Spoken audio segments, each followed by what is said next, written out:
पटना के भूतनाथ रोड क्षेत्र में स्थित बहादुरपुर हाउसिंग कॉलोनी के फ्लैटों को तोड़ने की योजना को मंजूरी मिल गई है।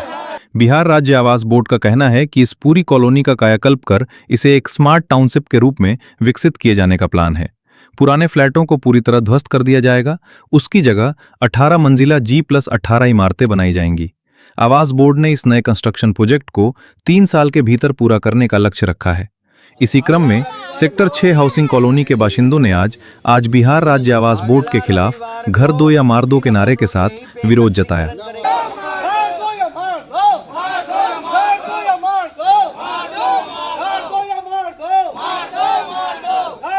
और कहा कि मर जाएंगे लेकिन घर को नहीं छोड़ेंगे।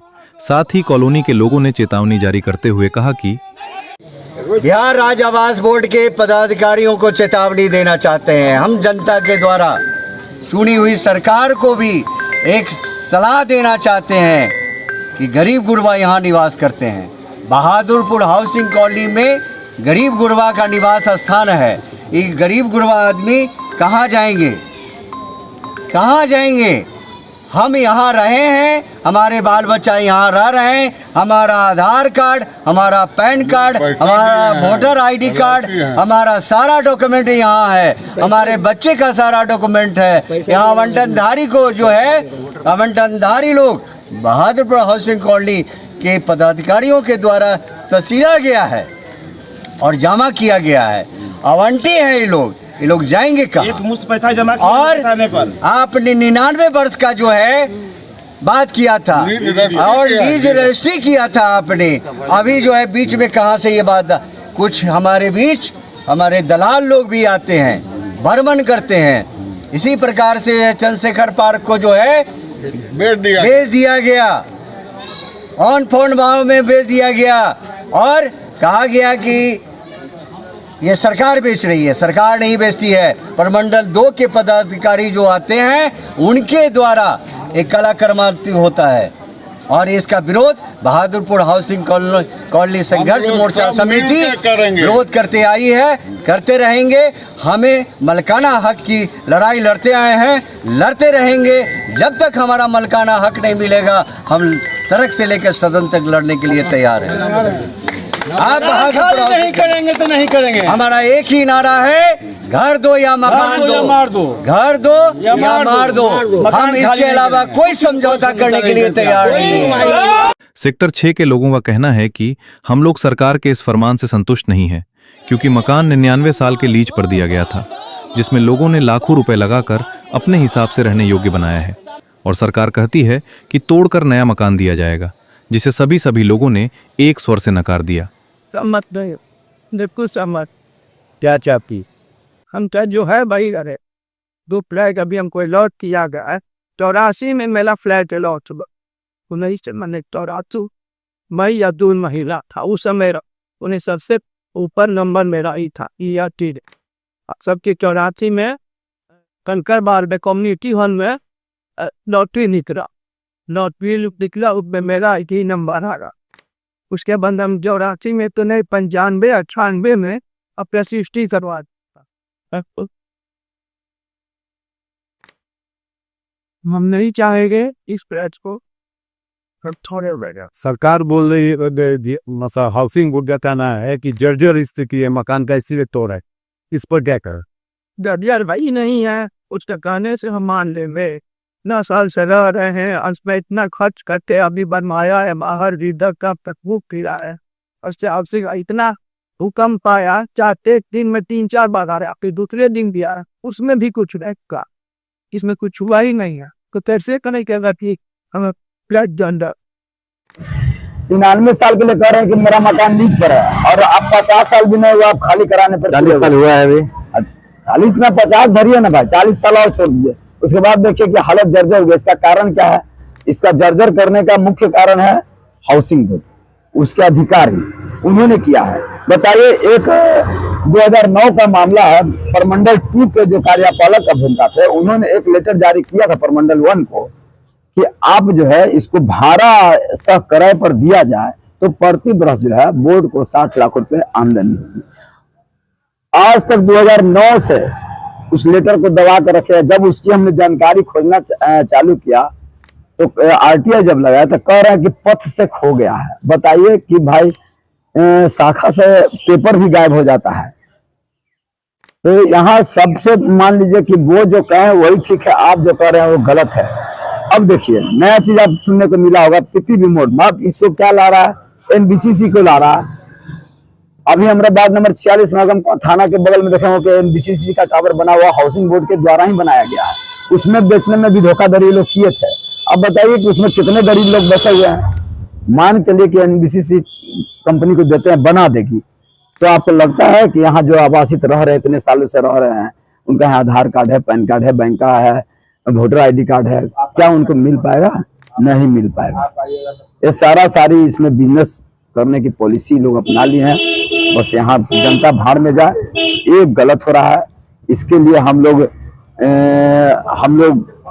बचपन से ही जानते हैं कि इस कॉलोनी में बसाने में मुख्य भूमिका जो पूर्व मुख्यमंत्री बिहार के रहे हैं डॉक्टर जगन्नाथ मिश्रा जी, उन्हीं का ये आज बसाया हुआ है। आज उनके पुत्र जो हैं नीतीश मिश्र, अभी हम लोग प्लानिंग कर रहे हैं, हम लोग उनसे भी जाकर मिलेंगे कि आपके पिताजी के बसाया हुआ शहर जो है यहाँ की सरकार उखाड़ने पर तुली हुई है, कि जो आप भी इस पर कुछ संज्ञान लें। छोड़ के चले जाना है कि फाइट कीजिएगा? नहीं, छोड़ के वो हाउसिंग बोर्ड जो इतना धमकी दे रहे देने दीजिए। वो छोड़ के यहाँ के लोग जाने वाले नहीं है इतना आसानी से। अरे दे, ठीक है, अच्छी बात है, जीर्णोद्धार होना चाहिए, हम नहीं कर रहे हैं। स्थिति भी जर्जर हो चुकी है तो लोग भी कष्ट में है, जीर्णोद्धार होना चाहिए, मगर यहाँ के आवासितों को आपको देना ही होगा। बहुत लोग खरीदने के लिए तैयार है, ऐसा नहीं है। सब लोग अब कहीं ना कहीं सक्षम है, कुछ पैसे कमी रहेगी उसकी भी भरपाई की जाएगी लोगों के द्वारा, मगर कहीं ना कहीं उनको देना होगा। वो चाहे आवंटन हो चाहे अनावंटित हो, दोनों आदमी को आपको बसाना होगा तो बसाना होगा। अब पटना में लोग रह गया है, अब यहाँ छोड़ के कहाँ जाएगा भाई? न कहीं आसरा है न कुछ है। जब मन किया जब नोटिस निकाल दिए, जब मन किया जब। आवास बोर्ड की जमीनों और फ्लैटों का कायाकल्प करने की योजना पीपीपी मॉडल के तहत पुरानी इमारतों को तोड़कर वहां आधुनिक 18 मंजिला बहुमंजिला भवन बनाए जाने की है, जिसे स्थानीय लोगों के द्वारा सरकार के इस कदम को तुगलकी फरमान करार दिया गया है। वार्ड पार्षद 46 के मैं आज जनता के बीच आए हूँ। इन लोग को मांग है कि हम आज आवास बोर्ड से नोटिस आया है कि हाउसिंग खाली करने के लिए, तो क्यों ये लोग हाउसिंग खाली करेंगे? इन लोग कहाँ जाएंगे? सबसे बड़ा चीज़ है कि इन लोग के रहने का शरण नहीं है। जो भी आवास बोर्ड में इन लोग अपना मकान जो लिए हैं, खरीदे हैं, तो इन लोग को पहले बना कर दिया जाए, उसके बाद ही कहीं इन लोग को हटाया जाए।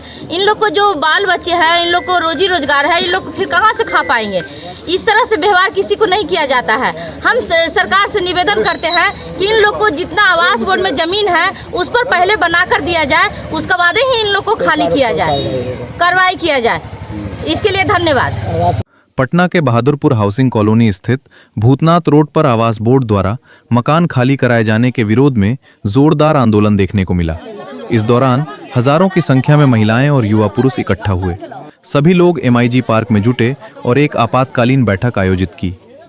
बहादुरपुर हाउसिंग कॉलोनी प्रमंडल 2 के द्वारा अनाधिकृत ढंग से ये दबाव दिया जा रहा है आवंटनधारियों पर कि आप सहमति पत्र पर हस्ताक्षर करें और सहमति जताएं कि इस मकान को तोड़ दिया जाए। मैं सरकार से मांग करता हूं कि बरसों से यहाँ लोग रह रहे हैं। पहले तो मेंटेनेंस की बात हम लोग कर रहे थे, पहले के पदाधिकारी जो है देने के लिए भी तैयार हो गए, हम लोग लेने के लिए भी तैयार हो गए, तो फिर ये बात कहाँ से आ रही है? हम इसका कड़ा विरोध करते हैं और इस लड़ाई को हम सदन से लेकर सड़क से लेकर सदन तक पहुंचाने का काम करेंगे। मैं बहादुरपुर हाउसिंग कॉलोनी के सभी निवासियों से ये आग्रह करना चाहता हूं, किसी भी सहमति पत्र पर वह हस्ताक्षर देकर वो समर्थन नहीं करें और इस लड़ाई को हम लड़ने के लिए तैयार हैं। पटना के बहादुरपुर हाउसिंग कॉलोनी स्थित भूतनाथ रोड पर आवास बोर्ड द्वारा मकान खाली कराए जाने के विरोध में जोरदार आंदोलन देखने को मिला। इस दौरान हजारों की संख्या में महिलाएं और युवा पुरुष इकट्ठा हुए। सभी लोग MIG पार्क में जुटे और एक आपातकालीन बैठक आयोजित की। लोग पूरा पैसा दे के लीज रजिस्ट्री लिए। पहले लीज रजिस्ट्री होता था, उसके बाद आज तक फ्री होल हम लोग को नहीं किया और जबरन कहता है कि सहमति पत्र पर हस्ताक्षर कीजिए, आपका मकान तोड़ दिया जाएगा। हम लोग ये सब होने नहीं देंगे। सब बहादुरपुर हाउसिंग कॉलोनी के जितने भी लोग हैं सब एक हैं, उसके लिए कुछ भी करेंगे, मर जाएंगे मिट जाएंगे, नहीं देंगे। बहादुरपुर हाउसिंग कॉलोनी संघर्ष मोर्चा उसकी जवाबदेही ये हम लोग देंगे। शांतिपूर्ण तरीके से धरना प्रदर्शन कर सरकार को भी जवाब दिया जाएगा। और हम लोग का मांग जायज है, ऐसा नहीं है। अरे हम लोग को दिया जाए, जो भी पैसा होगा हम लोग देंगे। लड़िएगा, छोड़िएगा, एकदम लड़ेंगे। हमारे पूरा लोग लड़ने के मूड में है, उनको जो भी निकालना है निकालने दीजिए ना। तो ऐसी स्थिति आएगी तो रोड पर लोग उतरेंगे। धन्यवाद प्रभु जी। चलिए। यहाँ रह रहे आवंटी और निवासी इस अचानक खाली कराने के आदेश का विरोध कर रहे हैं। उनकी मांग है कि सरकार इन फ्लैटों को तोड़ने के बजाय नए सिरे से स्मार्ट कॉलोनी के रूप में विकसित करने का प्रयास करे। हालांकि सरकार भूतनाथ रोड पटना में G+18 बहुमंजिला भवन या अपार्टमेंट्स बनाने की योजना पर काम कर रही है। भूतनाथ रोड और कंकरबाग का यह इलाका हाल ही में पटना मेट्रो के विस्तार जैसे भूतनाथ रोड मेट्रो स्टेशन के कारण एक बड़े ट्रांजिट और कमर्शियल हब के रूप में विकसित हो रहा है।